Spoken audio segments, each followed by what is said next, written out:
학교 선생님들에게 감사한 말씀 드리고 싶습니다. 수석을 예상하셨었습니까?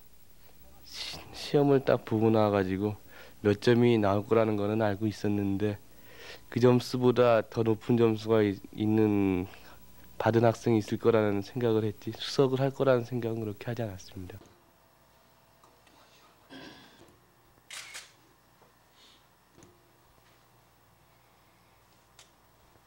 그리고 86년도 전국 수석 오석택 씨는 시티은행 이코노미스트로 일하고 있습니다. 사실은 문과에서 법대 안 가고 경제학과 간 거는 잘한 선택이었다고 생각을 하고요. 어떤 점에서? 일단은 그야말로 제가 생각했던 대로 진로가 다양하잖아요. 사실 법대 같은 경우는 사법시험에 붙지 않으면은 거의 어떻게 보면 좀 약간 좀 소외되고 그런 느낌이 있는데요. 시장이 가장 싫어하는 것을 이야기할 때 변동성이라는 이야기들을 합니다. 그럼에도 불구하고 요즘엔 정말 하루가 다르게 변동성이 일상에서 펼쳐지고 있는 그런 상황인데요. 그런 만큼 또 다양한 의견들을 듣고 또 그 의견들 뒤에 있는 근거들을 들어보는 것은 중요할 거라는 생각이 듭니다. 네, 그래서 소개해 드립니다. 머니온라인은 처음 나오시는 분이고요. 그리고 또 유튜브에서 물론 강의는 하시지만 자주 찾아뵐 수 없었던 그런 보석과도 같은 분이라고 소개를 해드릴 수가 있을 것 같은데요.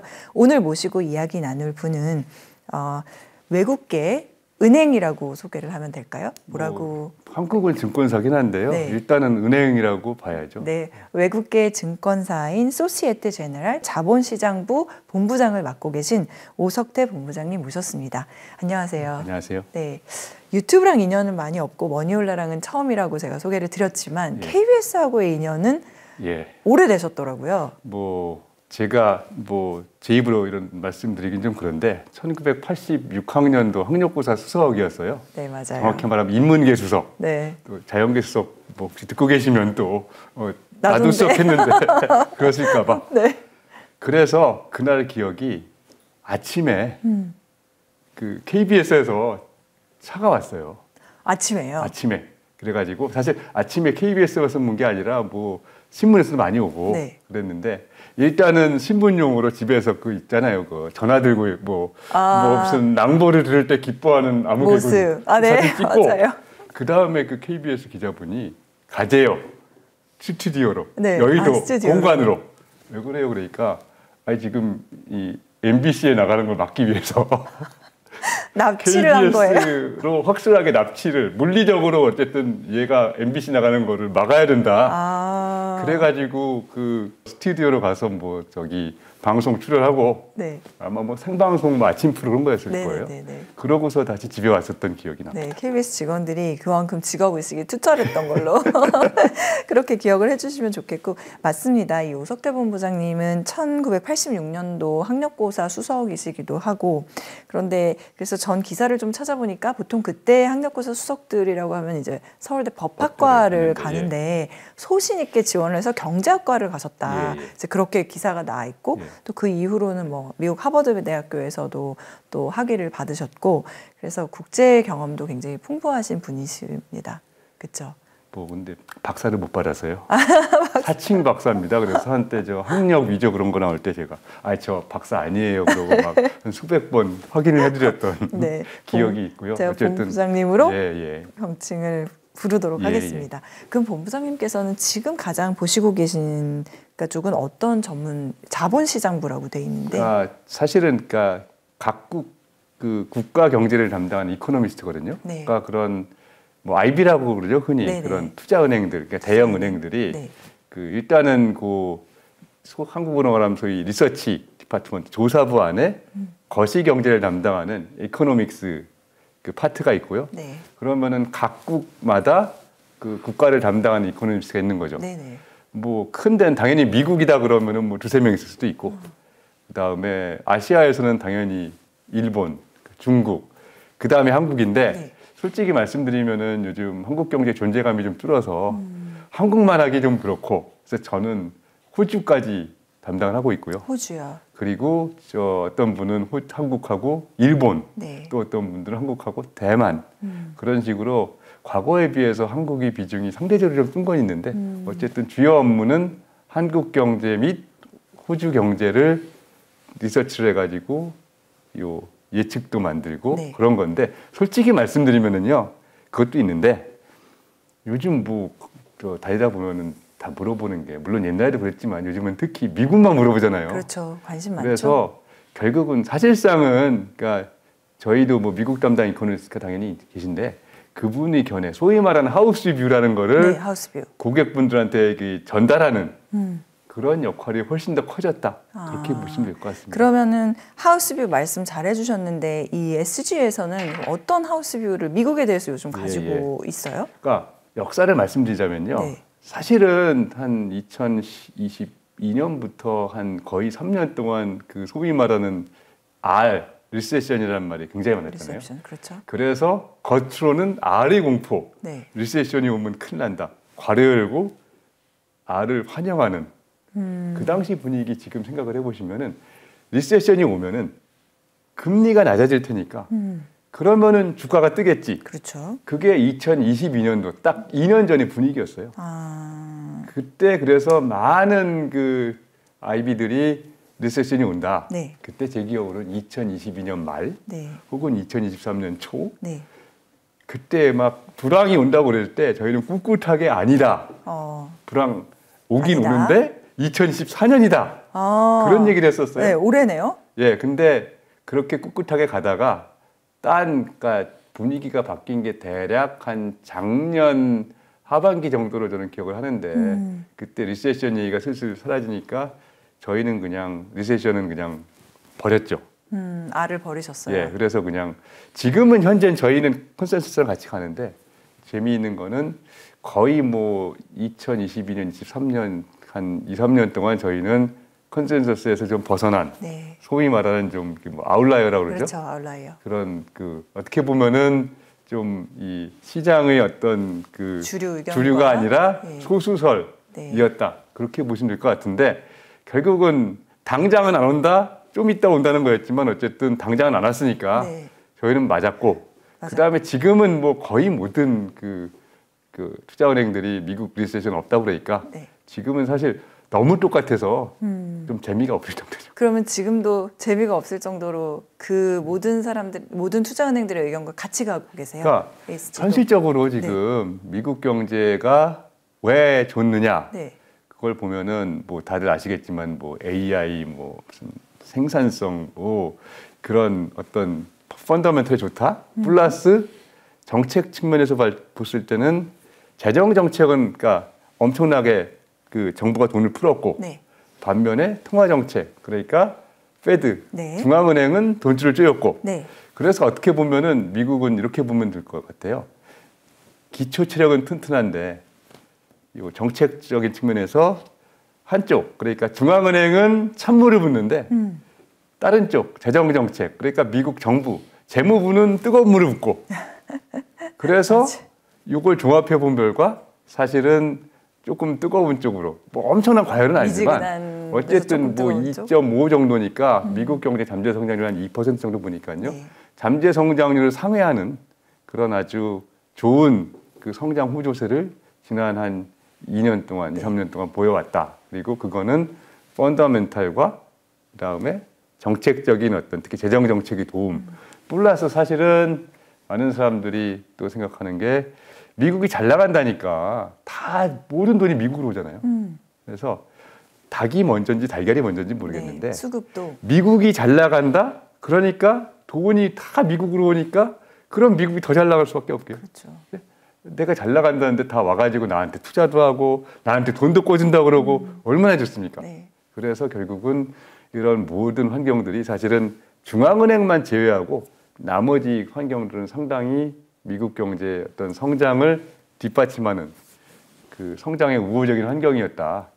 요게 사실은 그 리세션 주장하던 쪽에서는 그 중앙은행이 금리를 이렇게 올렸는데 미국 경제에 불황이 안 올 수가 없다고 그랬는데 안 왔잖아요. 그렇죠. 그 이유는 물론 재정 정책도 있지만 또 하나는 미국 경제의 어떤 소위 말하는 중립금리. 네. 그러니까 네, 미국 경제가 아주 그 성장률을 올리지도 않고 내리지도 않는 그 금리 수준이 옛날엔 뭐 한 2.5 그랬는데 요즘은 3. 지금은 3.5, 4도 나와요.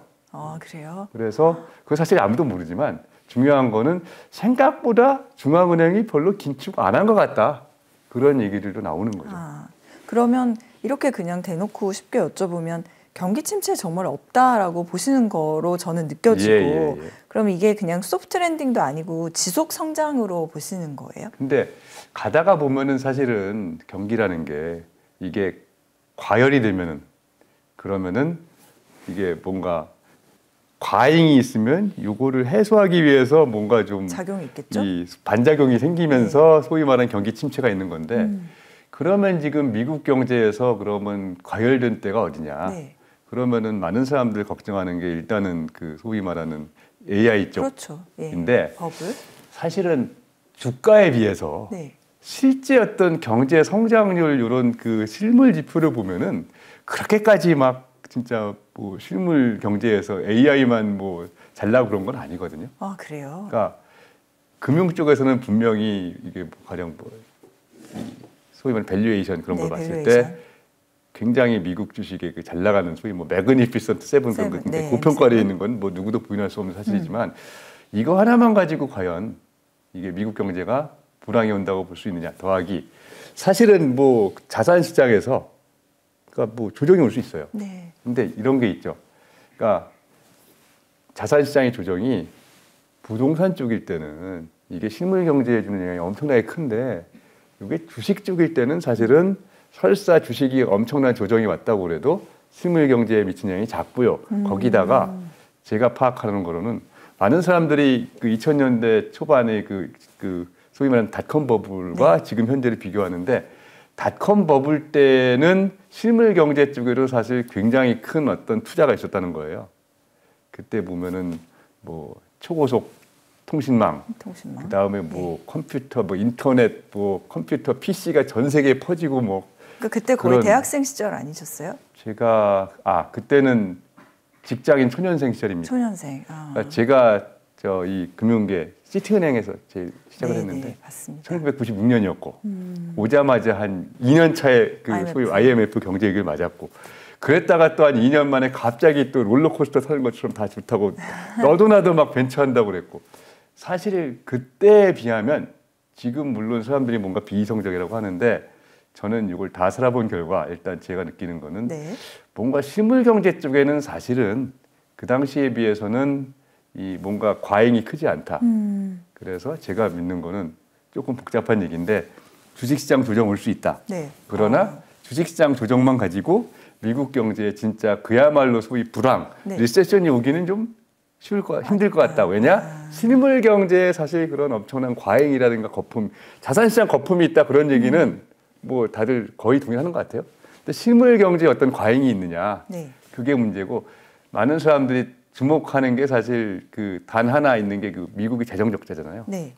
그렇죠. 이걸 가지고 트럼프와 이걸 더 늘리는 거 아니냐 그래서 불안해하는 건데 저는 그러니까 재정 적자가 늘어난다 한들 일단은 늘어났다가 줄어드는 거니까 뭔가 준비할 시간이 있을 것 같고 그리고 그러니까 재정 적자에 민감해져 가지고 금리가 급등을 하면서 뭔가 경제가 어려워질 수도 있는데 네. 설사 그런 사태가 있는다고 해도 제 생각은 중앙은행이 뭐 일부러 여기다가 또 긴축을 하고 그러지 않는 이상에는 어쨌든 생각할 수 있는 지금 저희가 생각할 수 있는 모든 그러니까 주식시장 급락 네. 거기다가 채권 금리 급등까지 얘기를 해도 그걸 가지고 과연 미국 경제가 그게 온다고 가정을 하더라도 엄청나게 심각한 리세션 모르겠어요. 솔직히 이게 리세션이냐 아니냐를 요 가늠하는 그런 그 기준이 모호한 건 사실인데 네. 지금 생각할 수 있는 가장 어떻게 보면은 비관적인 시나리오를 얘기를 해도 그걸 가지고 과연 미국이 현재 상태에서 소위 말하는 리세션을 가겠느냐. 네. 지금 현재 미국 경제의 어떤 펀더멘털을 볼 때 네. 조금은 확률이 적지 않겠냐. 뭐 네. 아예 뭐 안 온다 그런 얘기는 못해도 네. 어쨌든 생각할 수 있는 시나리오를 했을 때 그런 얘기 있지 않습니까? 네. 뭐 노운 언노운이 있고 언노운 언노운이 있는데 노운 언노운을 뚝뚝뚝 해봐도 이걸 가지고 과연 미국 경제가 진짜로 엄청나게 심각한 불황이 올까? 사실은 그나마 사람들 생각하는 게 그 닷컴 불황인데 네. 그때에 비해서도 지금 현재의 어떤 미국 네. 경제가 나쁘게 말하면 굉장히 이게 집중이 큰 거 아니에요. 주식도 거의 7개. 그다음에 실물 경제도 그냥 AI 쪽. 근데 뒤집어 보면은 이게 굉장히 좁기 때문에 이쪽에서 못 일어났다 하는데 과연 미국 경제가 전반적으로 어려워지겠느냐? 그건 아닐 것 같다.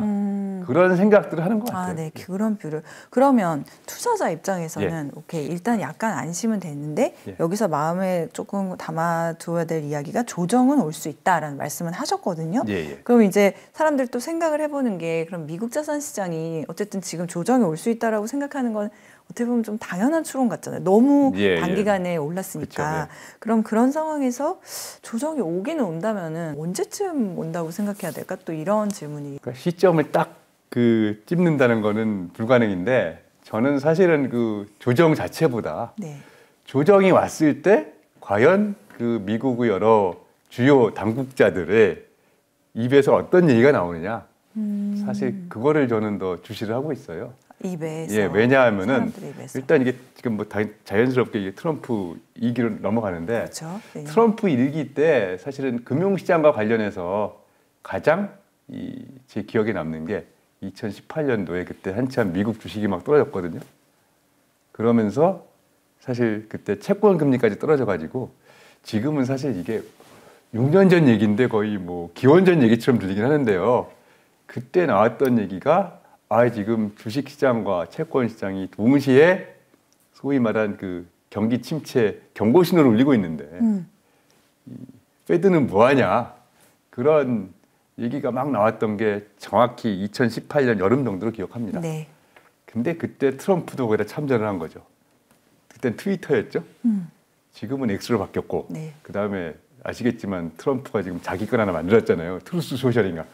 요즘 그거로 하는데 그 당시에 트위터에 뭐 갑자기 트위터의 공격 대상이 바뀌잖아요.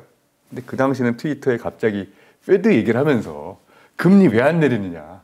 뭐 그런 얘기 막 나왔잖아요. 이게 무슨 말씀이냐? 지난 8월 달에 네.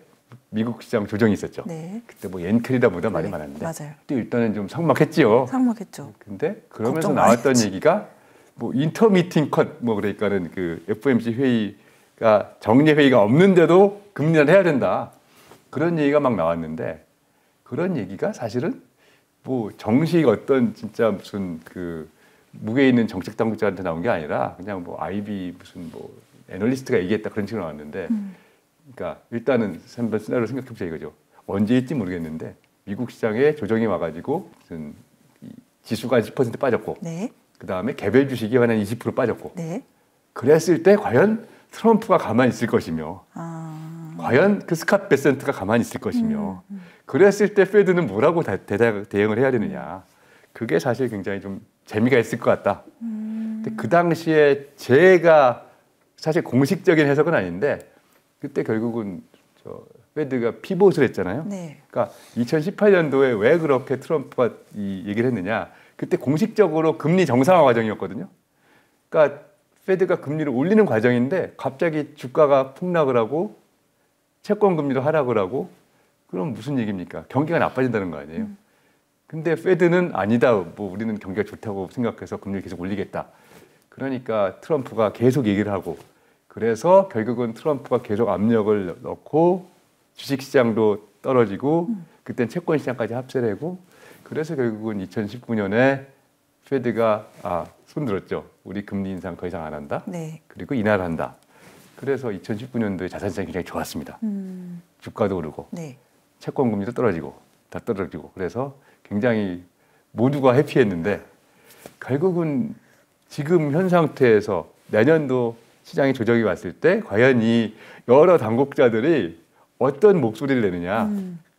근데 페드가 과연 그때 금리 인하를 계속 속도 있게 할 수가 있겠느냐. 페드 입장에서는 인플레이션이 아직 높은데요. 그러니까 2018년과 지금과 가장 결정적인 차이는 인플레이션 아닙니까? 2018년도는 인플레이션에서 대해서 아무도 걱정을 안 했어요.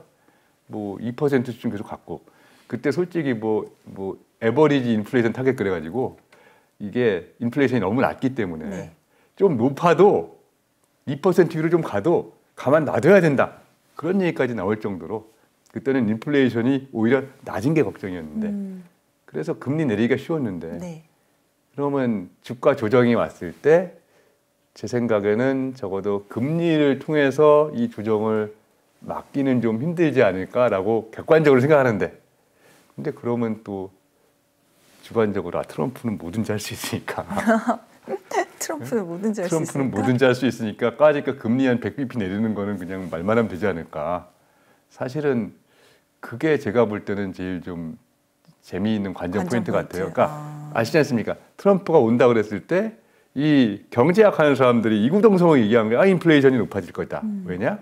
첫째, 관세를 매긴다 그러지 않느냐. 네. 둘째, 뭐 세금 깎으니까 물론 말로는 뭐 지출도 깎아서 재정 적자를 늘리진 않는다는데 근데 사실 감세를 하면 재정 적자가 늘어난다는 거는 레이건 때부터 본 거 아니에요. 레퍼 커브 그거 말도 안 된다.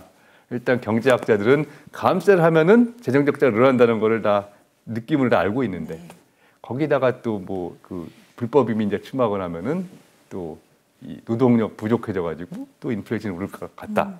그래서 결국은 트럼프가 오면은 원래 지금 페드가 금리를 내년도에 100bp 내린다고 그랬는데 4번 내린다고 그랬는데 지금 사실은 다음 FOMC 회의에서 그렇죠. 일단 시장 분위기는 금리 인하하는 쪽으로 가는 것 같은데 네. 네. 그쪽이 더 그것도 많이 사실은 제가 볼 때는 고용 지표나 그 CPI가 그렇게까지 그 높지 않아서. 그러니까 이를테면은 고용 지표가 그렇게 악화된 것도 아니고 네. 실업률이 조금 올랐대지만 뭐 고용 지표 그 소위 말하는 난판표율은 계속 뭐 상승세고 거기다가 인플레이션도 솔직히 그 근원 인플레이션 0.3이면 그리고 저 전년 동월 대비 수준 3이 넘고요. 타겟은 2잖아요. 사실 그걸 가지고 금리나 틀림없다라고 얘기하는 건 객관적으로 좀 문제가 있는 것 같은데 시장이 일단 찍어 누르더라고요. 근데 문제는 사실 시장이 주목하는 거는 점도표일 텐데 네. 일단은 9월에는 내년도에 4번 내린다고 했는데 지금은 시장은 한 2번 내리는 것까지는 뭐 봐줄게 그렇게 보는 것 같아요. 일단 시장이 내년도에 그 소위 말하는 뭐 선물 시장 그런 데서 예측하는 게 내년도에 2번 내리는 걸로 돼 있으니까 내년에. 그러니까 2번까지는 봐줄 수도 있는데 사실 모르겠어요. 그것도 어떻게 보면 충격일 텐데 지금 시장이 너무 좋은 게 좋은 거다 하고 넘어가는 느낌이 있는데 이를테면은 뭐 그런 거죠. 이게 트럼프가 와가지고 진짜로 뭐 관세를 올린다든가 그런 얘기를 해가지고 인플레이션이 걱정된다. 그래서 페드가 지금은 모르겠는데 내년 3월 정도에 우리 금리 안 내릴래. 그렇게 했을 때 과연 또 시장이 어떤 반응을 보이겠느냐.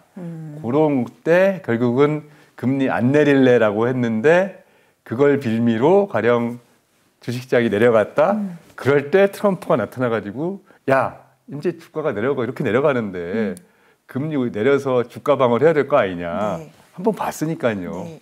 그런 얘기가 나오지 않을까. 물론 이거는 뭐 공식적인 예측이 아니고 시나리오 한번 만들어 본 건데 이미 한번 봤기 때문에 결국은 그렇게 사실은 이런 뭐 주식시장, 그러니까 금융시장과 그다음에 대통령과 중앙은행과 이 어떤 셋 사이의 어떤 그 여러 가지 좋게 말하면 의견 교환이고 나쁘게 말하면 약간 잡음 그런 게 있을 때 과연 결국은 어떤 쪽으로 결론이 날 것이냐. 사실 그게 어떻게 보면은 내년도에 가장 중요한 상황이 아니겠냐. 제가 이런 말씀을 드리는 거는요. 지금 다들 걱정을 하는데요. 네. 진짜로 뭐 트럼프가 당선되자마자 관세 왕창 올리는 거 아니냐. 내지는 뭐 당선되자마자 재정 적자가 엄청 늘어나는 거 아니냐.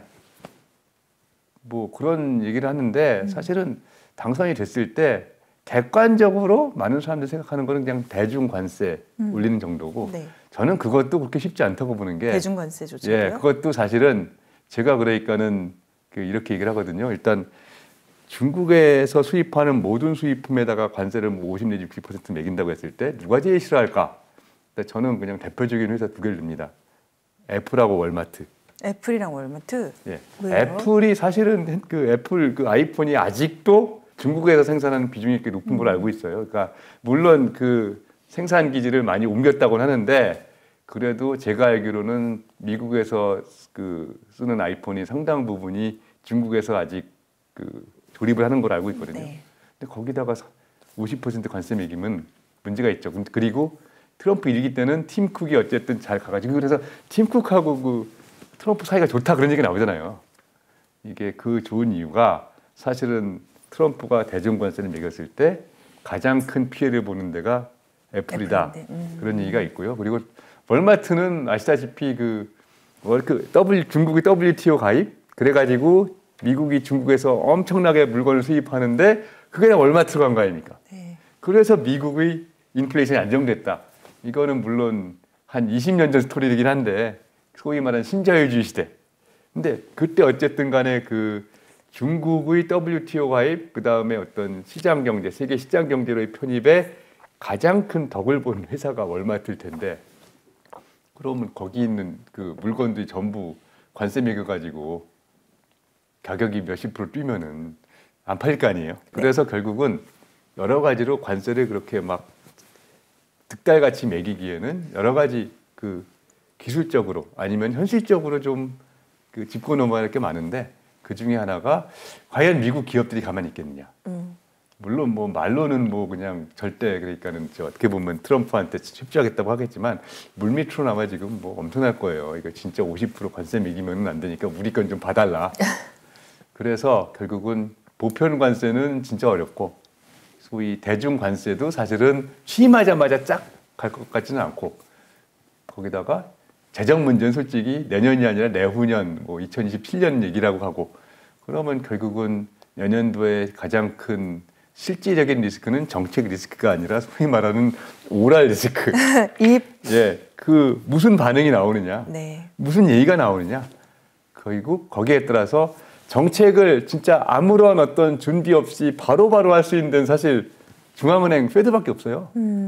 거기는 심지어 뭐 터졌다 그러면 비상회의까지 소집해서 할 수 있잖아요. 네. 근데 나머지 정책들 지금 트럼프가 한다는 정책들 뭐 관세 그다음에 재정 정책 이민 정책이 그나마 쉬울 수는 있겠지만 일단 양대 정책인 관세하고 재정 정책은 뭐 내가 결심한다고 해서 그냥 바로 할 수 있는 게 아니기 때문에 결국은 내년도에 어떻게 보면은 일단은 트럼프 쪽에서 할 거는 액션보다는 말이다. 저는 그렇게 보는 거죠. 그러면 지금 그 오럴 리스크, 그러니까 입을 봐야 된다라고 예. 말씀하셨는데 그럼 그 입은 결국엔 이제 트럼프의 인선을 보고 또 예측을 할 수 있는 부분들이 있지 않을까요? 예. 과연 그 입이 어떤 발언을 할지는 알 수는 없으나 예. 지금 이제 인선이 되는 그 면면을 보면은 어떤 쪽으로 그게 뭐 의견 교환이 이루어질 거다. 혹시 그런 힌트도 얻어볼 수 있을까요? 글쎄요. 근데 뭐 지금 결국은 시장이 제일 중시했던 게 제일 지켜본 게 재무장관이잖아요. 그리고 그 트럼프 일기 때 그 문우신이라는 사람이 있었잖아요. 근데 솔직히 처음 볼 땐 이게 누구냐 그러고 막 사람들이 발음도 못해서 네. 루신이에요, 문우신이에요 그러고 막 물어보고 그랬다는데 읽기가 어려웠어요. 근데 지금 돌이켜 보니까 이 트럼프 일기 때 어쨌든 간에 미국 경제와 금융시장을 안정시킨 1등 공신이 그 스티븐 문우신 재무장관이다. 그런 평가가 지금 나오고 있거든요.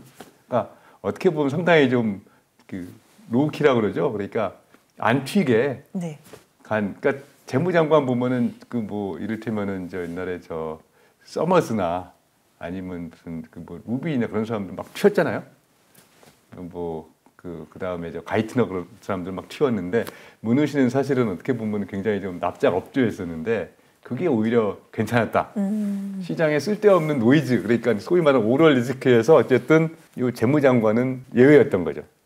이 사람한테는 적어도 물론 기자들이 볼 때 나쁘게 말하면 이 사람은 별로 뉴스 가치가 없는 사람이지만 좋게 보면은 금융시장에 보면은 저 사람은 어쨌든 이상한 소리는 안 하네. 그렇게 해가지고 상당히 좀 이 나중에 평가를 했을 때 그래도 괜찮았다 했는데 일단 스콧 베센트는 일단 목소리는 크고요. 근데 이 사람이 그래도 어쨌든 간에 금융시장에서 헤지펀드 그 소로스 펀드 2인자였잖아요. 그러니까 어쨌든 금융시장이 돌아간다는 걸 아는 거죠. 제일 중요한 게 뭐냐 제 생각에는 이 스콧 베센트가 정부의 정책이 시장하고 엇나갔을 때 네. 그때 시장이 정부를 어떻게 보면 처벌이라고 하긴 뭐하지만 어쨌든 이 정부 정책의 약점을 파고 들어가지고 돈을 벌면서 결국은 시장이 정부를 이긴다. 요런 아주 대표적인 사례가 1992년도인가 그때 소로스 펀드가 영국 그 BOE 그러니까 영국 영란은행을 공격해가지고 네.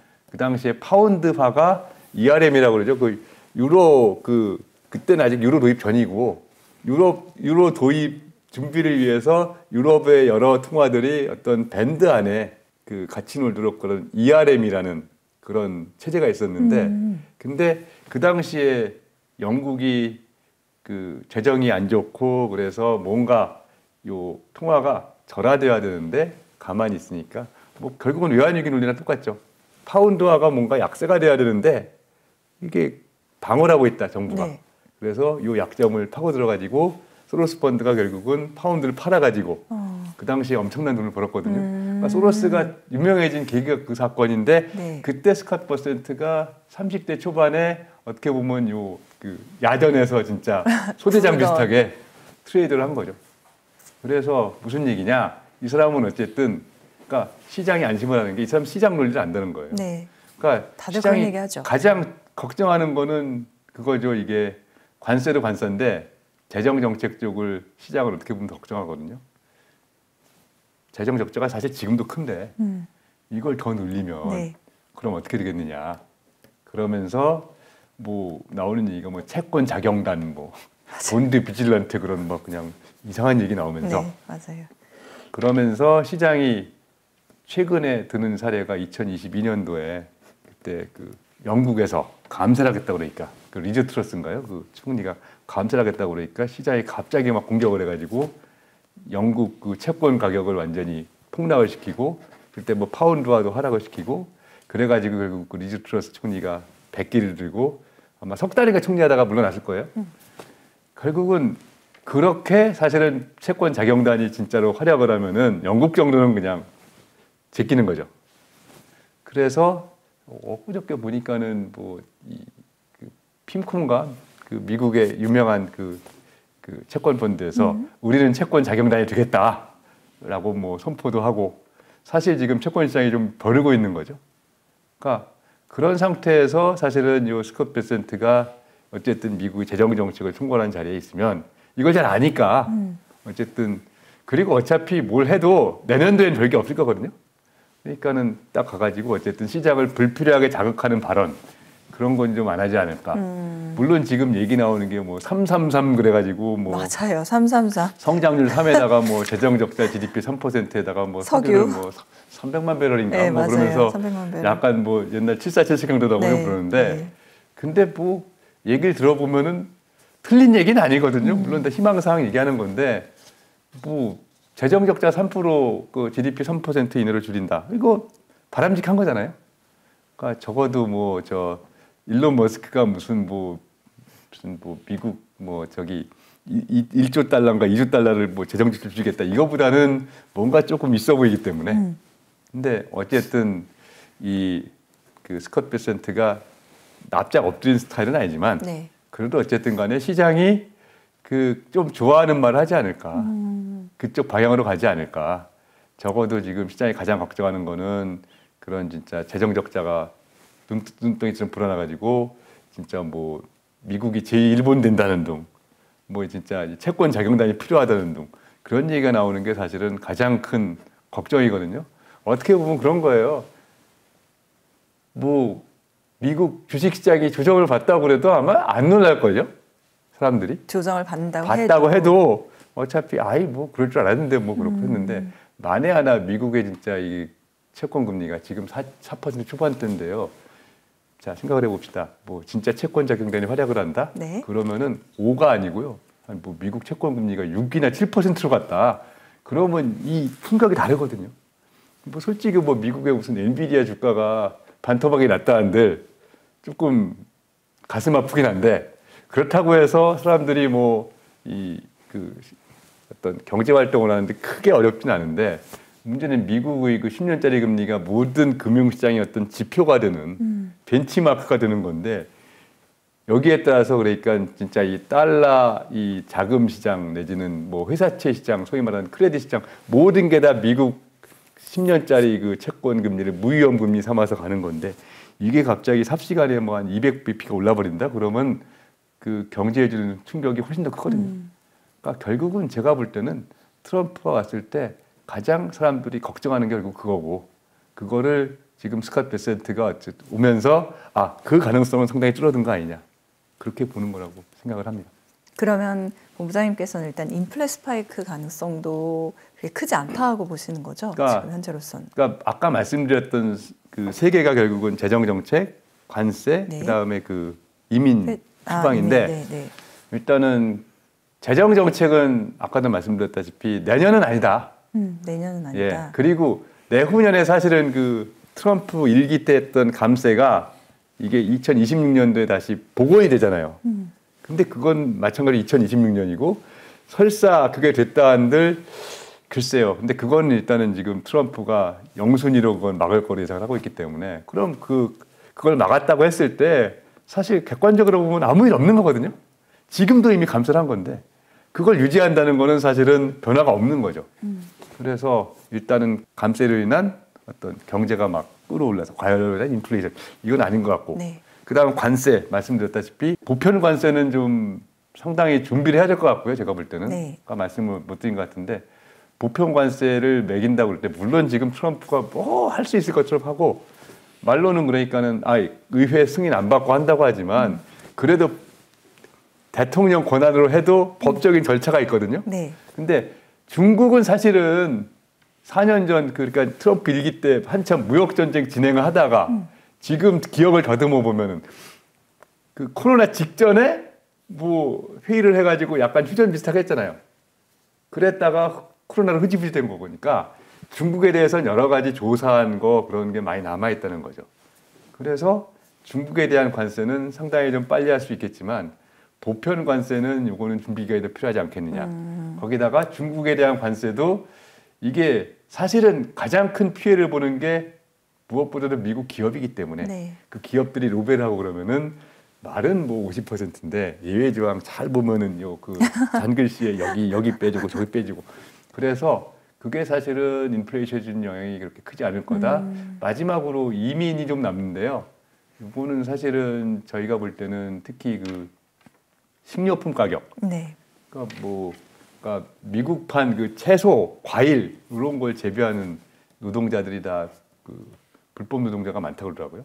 그래서 추방을 하면은 소위 말하는 장바구니 물가가 올라가지 않겠느냐 그런 우려를 하는데 장바구니 물가가 올라가면은 정치적으로는 물론 불안하겠지만 사실 그게 미국은 그것도 뭐 코어 인플레이션 그렇게 돼 있으니까 실제로 그 금융시장이 주목하는 인플레이션 지표의 영향은 그렇게 크지 않을 것 같다. 그래서 결론적으로 저는 인플레이션 스파이크에 대해서는 특히 내년도에는 아니다. 걱정을 안 한다라고 보시면 될 것 같습니다. 네.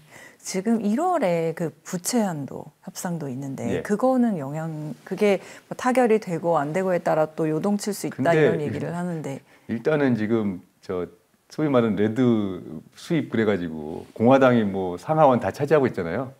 그 순간에 사실은 요 부채 한도에 대한 걱정은 없어졌다고 그렇게 생각을 합니다. 다 우리 편인데 막을 이유가 없잖아요. 사실은 이 부채 한도 협상은 항상 대통령과 그 다음에 그 의회가 서로 다른 당에 있을 때, 네네. 소위 말하는 여소야대일 때, 네. 그때 항상 나왔던 얘기지. 의회를 다 공화당이 잡고 있는데 적극 협조를 해야죠. 공화당은 지금 그 부채 증액을 반대하는 입장인 거죠? 근데 그러니까 사실은 공화당이 물론 뭐 그 어떤 이데올로기 중에서는 재정 보수주의가 있긴 있는데 네. 이게 어지럽잖아요. 솔직히 뭐 옛날에 뭐 티파티도 있었고 뭐 여러 가지 많았었는데 지금은 사실은 어떤 그런 재정 보수주의적인 어떤 그 얘기가 주류는 아닌 것 같고요. 트럼프는 물론 뭐 재정은 뭐 보수적으로 가야 된다는 얘기에 동의는 하는데 문제는 사실 거기에 대해서 그렇게 심각하게 생각하지는 않는 것 같고. 그러니까 사실은 그리고 기본적으로 공화당이 그 부채 한도 협상 그 늘리는 걸 반대했던 이유는 네. 뭐 무슨 믿음이 있어서 그런 게 아니고요. 그냥 저 민주당이 하는 거를 방해를 해야 된다. 그런 동기였었지. 반대를 위한 반대. 반대를 위한 반대지. 사실은 이 부채라는 게 예산하고 따로 있다는 게 사실 말이 안 되잖아요. 그러니까 이게 무언가 지금 미국의 입법 시스템이 잘못돼 있다는 어떤 그 전형적인 증거로 그 얘기를 하거든요. 예산에 이미 그러니까는 저 지출이 얼마, 그다음 세입이 얼마, 수입이 얼마, 지출이 얼마 딱 정하고 거기에 따라서 수입보다 지출이 100만 원 많아질 것 같으니까 우리 100만 원 국채를 찍을게요. 그때 예산에서 벌써 그게 나오는 건데 부채만 따로 뚝 떼어가지고 이걸 가지고 또 뭐 한도를 정해서 이거를 막는다는 거는 어떻게 보면은 진짜로 쓸데없는 규제다. 이거 빨리 없애버려야 된다. 그런 얘기를 사실은 이 재정 전문가들이 많이 하는데 이것 때문에 특히 여소야대 상황이 오면 항상 이게 걸림돌이다. 네. 그 얘기를 하거든요. 근데 어쨌든 뭐 막상 또 여소야대가 되면 이 야대 쪽에서는 이게 정부를 공격할 수 있는 이 효과적인 수단이기 때문에 이게 잘 안 없어지는 것 같아요. 어쨌든 저희는 그렇게 봅니다. 네. 아까 그 말씀해주신 이제 18일에 FOMC가 있고 거기서는 금리를 내릴 가능성이 조금 더 이제 많이 점쳐지고 있는 상황이고요. 뭐 지금 시장은 그냥 내리는 거로 다 정해놓은 것 같아요. 그렇죠. 예. 그리고 그날 또 BOJ에서 금리 이제 결정이 있는데 이거는 또 이제 엔캐리 청산하고 연결이 돼가지고 관심 많단 말이에요. 어떻게 보고 계세요? 저는 일단 개인적으로 파월의 조정이 과연 엔캐리 청산 때문이었느냐 거기에 아니다? 대해서 이건 완전 개인적인 생각인데 네. 좀 회의를 가지고 있어요. 왜냐? 제가 그때 기자분한테 이렇게 얘기를 했거든요. 엔화 금리 싼 건 아는데 그 싼 금리 빌려가지고 내가 나스닥 살 필요가 뭐가 있느냐. 그러니까 미국의 주식을 사는데 굳이 낮은 금리로 돈을 빌려야 될 이유가 뭐가 있느냐. 어차피 뭐 미국 주식 사는 사람이 1, 2%에 좌우되겠느냐. 그런 얘기를 했거든요. 그러니까 사실은 정설은 없는 얘기고요. 네. 엔캐리 물량이라고 나오는 것 중에서 기본적으로 엔화를 꿔서 그걸 가지고 달러 자산을 산 건 다 엔캐리겠죠. 근데 그렇게 생각을 한다면은 사실은 한국 사람이 어떻게 뭐 마이너스 통장 파가지고 그거로 미국 주식 산 것도 그건 먼 캐리죠. 네. 그러니까 그런 것까지 다 봐야 되는 건지.